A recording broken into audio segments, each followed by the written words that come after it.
Hello guys, 19 जनवरी 2023 का CTP का previous question paper देखिए आप। क्वेश्चन नंबर 1, विकास की कौन सी अवस्था की प्रमुखता है? ए मूर्त सोच व अपनी खुद की पहचान खोजने की चाह। ऑप्शन ए शैशव अवस्था, ऑप्शन बी प्रारंभिक बाल्यावस्था, ऑप्शन सी माध्यमिक बाल्यावस्था, ऑप्शन डी किशोर अवस्था। इसका आंसर होगा ऑप्शन डी किशोर अवस्था। क्वेश्चन 2 देखिए, विकास के बारे में निम्न में से कौन सा कथन सही नहीं है? इसमें से नहीं है। देखिए आप, विकास एक खास क्रमानुसार चलता है। ऑप्शन बी विकास विभेदन एकीकरण के सिद्धांत का पालन करता है। ऑप्शन सी विकास पैर से सिर की दिशा की ओर चलता है। ये गलत है, विकास सिर से पैर की दिशा में होता है। इसका आंसर होगा ऑप्शन सी। क्वेश्चन 3 देखिए, बच्चों में व्यक्तिगत वंशानुगत गुण होते हैं। व्यक्ति के वंशानुगुण, केवल व्यक्ति के वंशानुगुण। ऑप्शन बी केवल बालकों के पालन पोषण का तरीका। ऑप्शन सी आनुवांशिकता व पर्यावरणीय कारकों के बीच परस्पर जटिल अंतःक्रिया। ऑप्शन डी केवल बच्चों का भौतिक परिवेश। इसका आंसर होगा ऑप्शन सी। क्वेश्चन 4, समाजीकरण है रैखिक व निश्चित प्रक्रिया, सरल व एक आयामी प्रक्रिया। ऑप्शन सी जटिल व बहुआयामी प्रक्रिया। ऑप्शन डी अनम्य व सार्वभौमिक प्रक्रिया। इसका आंसर होगा ऑप्शन सी। ऑप्शन सी जटिल व बहुआयामी प्रक्रिया। क्वेश्चन 5, जीन पियाजे ने सुझाव दिया है कि बच्चे बड़ों से अलग सोचते हैं और सीखते हैं। ऑप्शन बी भाषा विकास को सुसाध्य करती है। ऑप्शन सी बच्चों की सोच वयस्कों से मात्रात्मक रूप से भिन्न होती है। ऑप्शन डी बच्चे एक खाली स्लेट के रूप में पैदा होते हैं और जन्म के समय नासमझ होते हैं। इसका आंसर होगा ऑप्शन ए बच्चे बड़ों से अलग सोचते हैं और सीखते हैं। इसका आंसर है ऑप्शन ए। क्वेश्चन 6, निम्न में से किस युग्म का मिलान सही है? ऑप्शन ए शिशु अवस्था 6 से 11। ऑप्शन बी माध्यमिक बाल्यावस्था 2 से 6 साल। ऑप्शन सी मूर्त संक्रियात्मक अवस्था 11 साल से अधिक। इसका आंसर होगा ऑप्शन सी। क्वेश्चन 7, होलबर्ग के नैतिक विकास के सिद्धांत की कौन सी एक प्रमुख आलोचना है? यह चरणों को निर्दिष्ट नहीं करती। ऑप्शन बी यह नैतिक सोच पर सांस्कृतिक कारकों और लिंग के प्रभाव की अवहेलना करती है। ऑप्शन सी यह प्राकृतिक स्थितियों में बच्चों के सहभागी और अवलोकनों का उपयोग करता है। ऑप्शन डी यह नैतिक विकास का एक निश्चित क्रम नहीं होता। इसका आंसर होगा ऑप्शन बी यह नैतिक सोच पर सांस्कृतिक कारकों और लिंग के प्रभाव की अवहेलना करता है। क्वेश्चन 8, लेव वाइगोस्की का मानना था कि ऑप्शन ए बच्चों को जो प्रस्तुत किया जाता है वे निष्क्रिय रूप से पुनरुत्पादन करते हैं। ऑप्शन बी बच्चे बड़े की मदद से अपनी समझ खुद बनाते हैं। ऑप्शन सी बच्चे उद्दीपन व प्रतिक्रिया का अनुकूलन करके सीखते हैं। ऑप्शन डी बच्चे तब सीखते हैं जब उन्हें उपयुक्त भौतिक इनाम प्रदान किया जाते हैं। इसका आंसर होगा ऑप्शन बी बच्चे बड़े की मदद से अपनी समझ खुद बनाते हैं। क्वेश्चन 9, लेव वाइगोस्की ने संज्ञानात्मक विकास के सिद्धांत में रिक्त स्थान जैसे मनोवैज्ञानिक उपकरणों को बहुत महत्वता दी। ऑप्शन भाषा, ऑप्शन कैलकुलेटर, मोबाइल। इसका आंसर होगा ऑप्शन ए भाषा। लेव वाइगोस्की ने संज्ञानात्मक विकास के सिद्धांत भाषा जैसे मनोवैज्ञानिक उपकरण को बहुत महत्वता दी है। लेव वाइगोस्की के अनुसार भाषा बच्चों के संज्ञानात्मक विकास में महत्वपूर्ण भूमिका निभाती है। इन्होंने भाषा को सीखने और विकास के बीच एक महत्वपूर्ण मध्यस्थ के रूप में देखा है। लेव वाइगोस्की के अनुसार भाषा केवल दूसरों के साथ सिर्फ जीत के लिए ही आवश्यक नहीं, अपितु यह सामाजिक सांस्कृतिक परिवेश में मानसिक प्रक्रियाओं के विकास का भी एक महत्वपूर्ण पहलू है। क्वेश्चन 10 देखिए आप, एक प्रगतिशील कक्षा में क्या होना चाहिए? बच्चे का सीखना इनाम व सजा के प्रयोग से नियंत्रित होता है। ऑप्शन बी बच्चों को सख्त निगरानी में रखना चाहिए व अनम्य पाठ्यचर्या अपनानी चाहिए। ऑप्शन सी सीखने को सुसाधित सीखने को सुसाधित करने के लिए वेदन व अभ्यास की विधि का पालन किया जाना चाहिए। ऑप्शन डी, सीखने का आधार प्रत्यक्ष अनुभव व संवाद होते हैं। इसका आंसर होगा ऑप्शन डी। एक प्रगतिशील कक्षा में सीखने का आधार प्रत्यक्ष अनुभव व संवाद होते हैं। अमेरिकी दार्शनिक जॉन डीवी महोदय ने प्रगतिशील शिक्षा की अवधारणा विकसित की थी। प्रगतिशील कक्षा की निम्नलिखित विशेषताएं हैं। ज्ञान का निर्माण शिक्षार्थियों द्वारा किया जाता है, पर्याप्त अवसर प्रदान किया जाता है, छात्रों द्वारा सक्रिय रूप से जुड़ाव रहता है, समस्या समाधान कौशल विकसित किया जाता है, करके सीखने की प्रक्रिया पर बल दिया जाता है। क्वेश्चन 11, कौन सी बुद्धि का प्रदर्शन करने वाले व्यक्ति अपने भावनाओं के बारे में गहराई से जानते हैं और अपने गुणों को पहचानते हैं। ऑप्शन ए, तर्क गणित के बुद्धिमत्ता। ऑप्शन बी, शारीरिक गति संवेदनात्मक बुद्धि। ऑप्शन सी, अंतर्वैयक्तिक बुद्धि। ऑप्शन डी, भाषाई बुद्धि। इसका आंसर होगा ऑप्शन सी, अंतर्वैयक्तिक बुद्धि। अंतर्वैयक्तिक बुद्धि का प्रदर्शन करने वाले व्यक्ति अपनी भावनाओं के बारे में गहराई से जानते हैं और अपने गुणों को पहचानते हैं। अंतर्वैयक्तिक बुद्धि का प्रदर्शन करने वाले व्यक्ति स्वयं को समझने, स्वयं की जटिल भावनाओं, शक्तियों, कमजोरियों का ज्ञान करने में सक्षम होते हैं। यह स्वयं की भावनाओं, भय और इच्छाओं को समझने की क्षमता है। हार्वर्ड गार्डनर महोदय ने बहुबुद्धि के सिद्धांत का प्रतिपादन किया, जिसमें इन्होंने 8 प्रकार की बुद्धि की व्याख्या की है। क्वेश्चन 12 देखिए आप, शिक्षकों का कौन सा व्यवहार बच्चों में जेंडर रूढ़िवादिता, पक्षपात कम करने में मदद करेगा।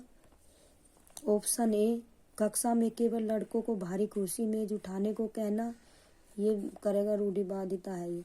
ऑप्शन बी, खेल के लिए गुड़िया व घर केवल लड़कियों को देना, ये भी गलत, रूढ़िवादिता है। ऑप्शन सी, देखभाल करने वाले व्यवसायों का जिक्र केवल औरतों के संदर्भ में करना। ऑप्शन डी, सभी जेंडर में स्वायत्तता व समानुभूति के गुण विकसित करना। इसका आंसर होगा ऑप्शन डी। क्वेश्चन 13 देखिए आप, कौन सा परिप्रेक्ष्य भाषा को संज्ञान को सुसाधित करने वाले महत्वपूर्ण उपकरण के रूप में देखता है। ऑप्शन ए, व्यवहारवादी। ऑप्शन बी, सूचना संक्रमण, सामाजिक, सांस्कृतिक और मनोगतिशील। इसका आंसर होगा ऑप्शन सी, सामाजिक और सांस्कृतिक।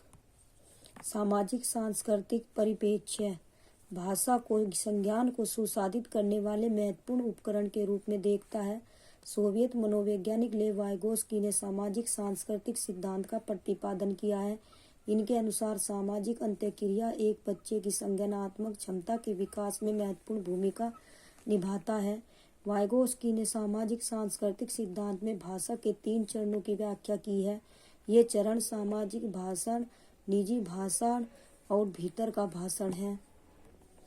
क्वेश्चन 14, कक्षा में विविधता को समायोजित करने के लिए निम्नलिखित में से कौन से प्रभावी रणनीति नहीं है। इसमें नहीं पर ध्यान रखना, क्वेश्चन को ये अच्छे से पढ़ना है। ऑप्शन ए, सामाजिक और सांस्कृतिक संदर्भ का पता लगाना। ऑप्शन बी, छात्रों की विभिन्न पृष्ठभूमियों के अनुरूप शिक्षा शास्त्र। ऑप्शन सी, ऐसे विविध उदाहरण प्रदान करना जो सभी विद्यार्थियों के लिए अर्थपूर्ण हो। ऑप्शन डी, मानक सेट का उपयोग करना और शिक्षार्थियों की पृष्ठभूमि को अनदेखा करना। निगेटिव था ना, तो ये निगेटिव ही होगा। इसका आंसर होगा ऑप्शन डी। कक्षा में विविधता को समायोजित करने के निर्देशों के मानक सेट का उपयोग करना और शिक्षार्थियों की पृष्ठभूमि को अनदेखा करना एक प्रभावी रणनीति नहीं है, जबकि कक्षा में विविधता को समायोजित करने के लिए शिक्षार्थियों की पृष्ठभूमि को सहज रूप से स्वीकार करना एवं उन्हें बढ़ावा देना, छात्रों के सामाजिक और सांस्कृतिक संदर्भ का पता लगाना, छात्रों की विभिन्न पृष्ठभूमियों के अनुरूप शिक्षा शास्त्र एवं विविध उदाहरण प्रदान करना जो सभी विद्यार्थियों के लिए अर्थपूर्ण हो, एक प्रभावी रणनीति है। क्वेश्चन 15 देखिए आप, निम्नलिखित में से अर्थपूर्ण अधिगम के लिए आकलन की विशेषता क्या होनी चाहिए। ऑप्शन ए, मानकीकृत, व्यापक, रचनात्मक, गुणात्मक। इसका आंसर होगा ऑप्शन सी, रचनात्मक। ऑप्शन बी सी, अर्थपूर्ण अधिगम के लिए आकलन की विशेषता व्यापक और रचनात्मक होनी चाहिए। सीखना या अधिगम एक व्यापक प्रक्रिया है जिसमें छात्र पूरी समझ के साथ सक्रिय रूप से कार्यों तथा गतिविधियों में रचनात्मक रूप से संलग्न होते हैं। अर्थपूर्ण अधिगम की निम्न विशेषताएं हैं। शिक्षार्थी की क्षमता पर जोर देता है, ज्ञान का सक्रिय निर्माण करते हैं, मौजूदा ज्ञान का नई जानकारी से जोड़कर सीखते हैं। विश्लेषण गहन परिप्रेक्ष्य और समस्या समाधान की प्रक्रिया शामिल होती है। आकलन एक ऐसी प्रक्रिया है जिसमें यह पता लगाया जाता है कि कोई बच्चा अधिगम को किस स्तर तक सीखा या ग्रहण किया है। इसका आंसर व्यापक भी होगा बी और सी दोनों। क्वेश्चन 16 देखिए आप लोग। समावेशी शिक्षा में क्या शामिल है? ऑप्शन ए बाधा मुक्त वातावरण का प्रावधान। ऑप्शन नंबर 2 योग्यताओं के आधार पर बच्चों का पृथकीकरण। नंबर 3 बच्चों की पहचान कर उनका उपयुक्त नामीकरण।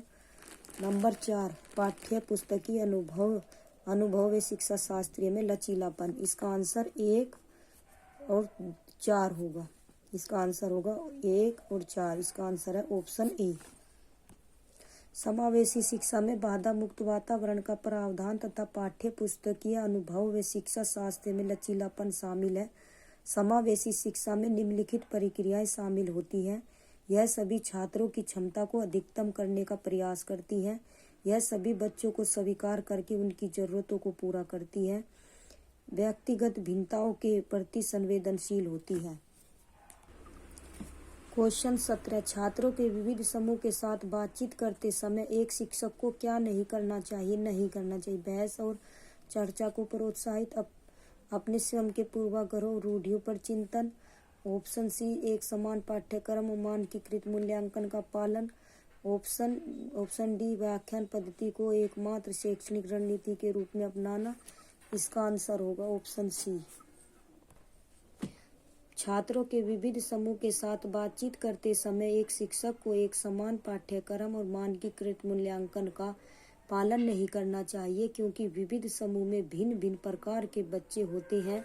उनकी सामाजिक पृष्ठभूमि भी अलग अलग होती है, इसलिए सभी के लिए एक समान पाठ्यक्रम और मानकीकृत मूल्यांकन सहायक नहीं होता। छात्रों के विविध समूह के साथ बातचीत करके समय एक शिक्षक को चाहिए कि वे बहस और चर्चा को प्रोत्साहित करें और स्वयं के पूर्वाग्रह और रूढ़ियों पर चिंतन करें। क्वेश्चन 18 देखिए आप लोग।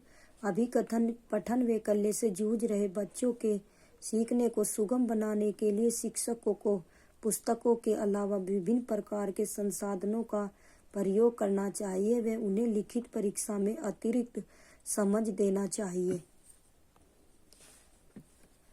तरक पठन वैकल्य की चुनौती वाले विद्यार्थियों को पढ़ाने में कठिनाई होती है। सही विकल्प चुने, दोनों सही है। ए और बी दोनों सही है। आर सही व्याख्या करता है ए की। इसका आंसर होगा ऑप्शन ए।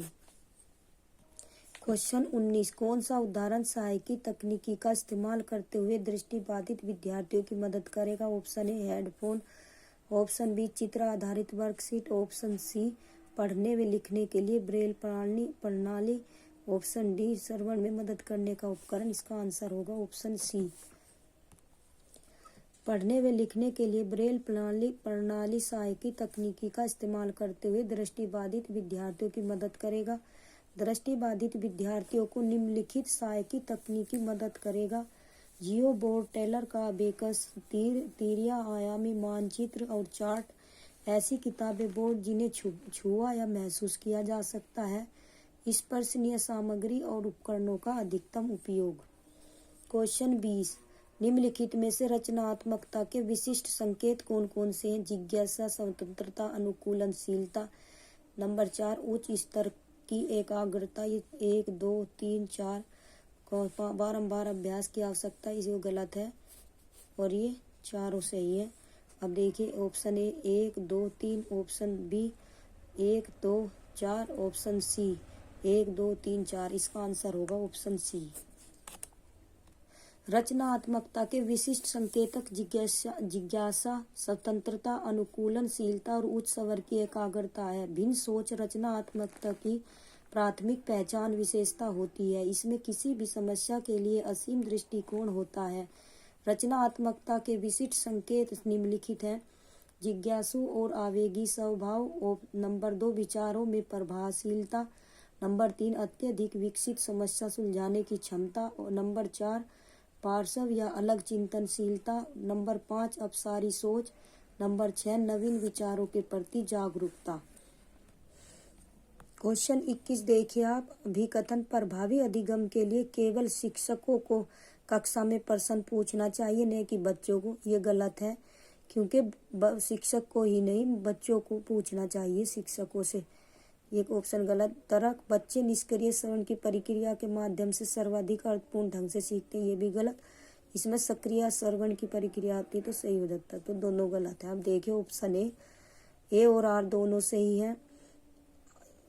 ऑप्शन बी ए और आर दोनों सही है, लेकिन आर सही व्याख्या नहीं करता। ऑप्शन सी ए सही है, लेकिन आर गलत है। ऑप्शन डी ए और आर दोनों गलत है। इसका आंसर होगा ऑप्शन ए और आर दोनों गलत।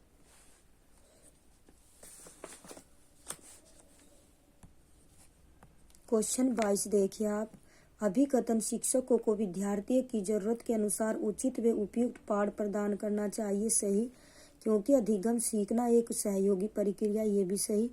ऑप्शन ए और आर दोनों सही है, और आर सही व्याख्या करता है ए की। इसका आंसर होगा ऑप्शन ए।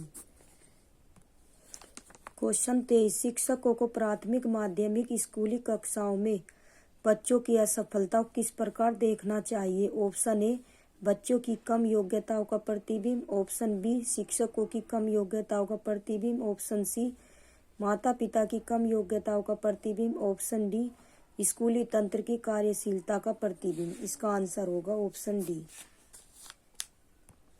शिक्षकों को प्राथमिक माध्यमिक स्कूली कक्षाओं में बच्चों की असफलता को स्कूली तंत्र की कार्यशीलता का प्रतिबिंब के तौर पर देखना चाहिए।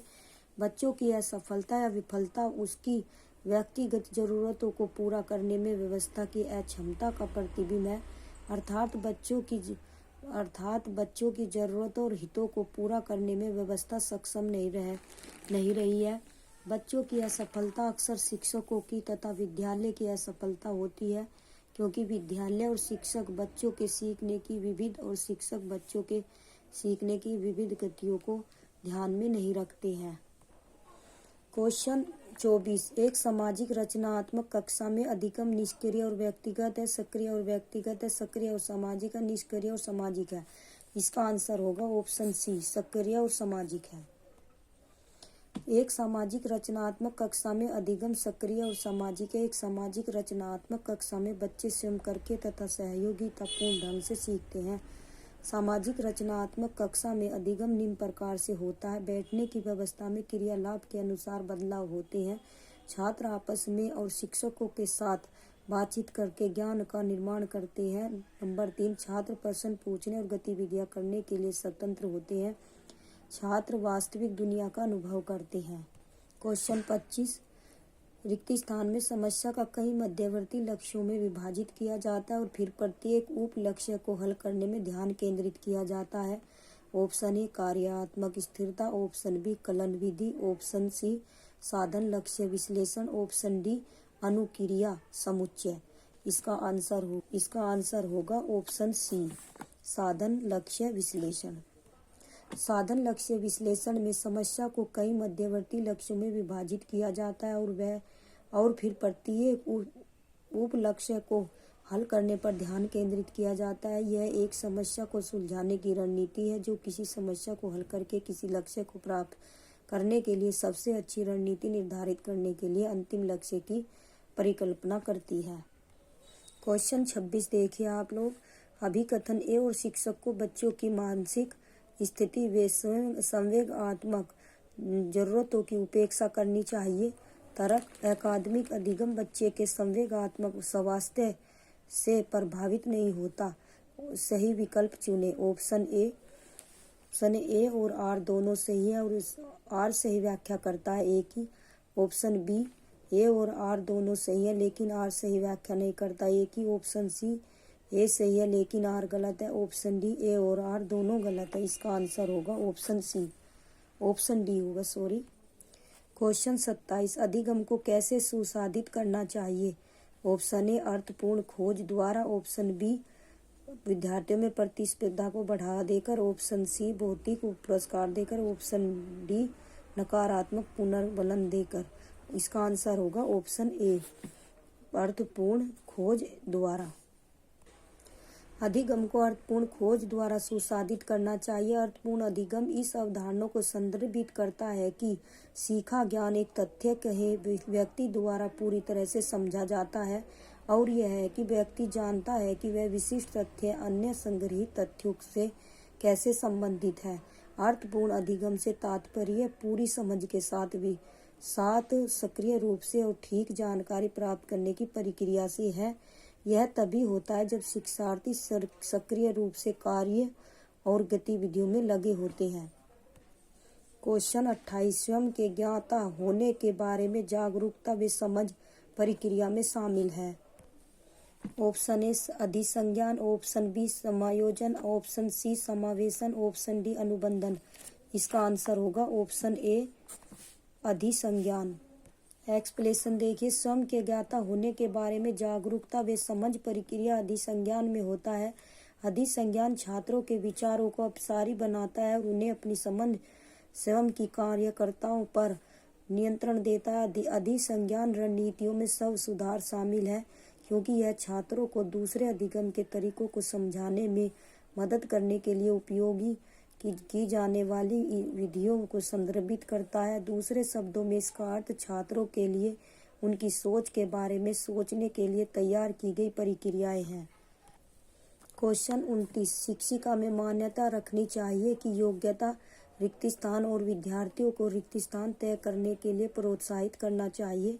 ऑप्शन ए स्थिर महारत उन्मुखी लक्ष्य, ऑप्शन बी स्थिर प्रदर्शन उन्मुखी लक्ष्य, ऑप्शन सी वार्षिक महारत उन्मुखी लक्ष्य, ऑप्शन डी वार्षिक प्रदर्शन उन्मुखी लक्ष्य। इसका आंसर होगा ऑप्शन सी वार्षिक और महारत उन्मुखी लक्ष्य।